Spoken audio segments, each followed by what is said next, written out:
Pemirsa ring tanggal 21 Mei warsa kali-tali kali-likur kasus harian sani kauningin nasional nyina yang penincapan nanging wilangan ipun kantun ring penyatakan diri. Pasien padam COVID-19 kauningin tedun wilangan ipun langkungan limang diri. Asapunika taler pawawahin pasien kena COVID-19 nenten ngelangkungin wilangan kasus anyar. Anut saking data Kementerian Kesehatan, nyinahang penencapan kasus COVID-19 wenten satak pitung dasa sia diri. Dadosnyane wilangan kumulatif ipun langkungan 6 yutan diri. Laris wilangan pasien kena wenten satak petang dasa kutus diri. Asapunika ring kawentenan pasien padem wenten kutus diri. Dadosnyane wilangan kumulatif ipun langkungan 150 talian diri selama pandemi ngelimak daweg bulan Maret warsa kalih dasa.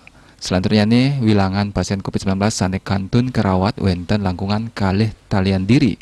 Mewah suspek wenten kalih talian 300-an diri. Diah Dewi Bali Pos.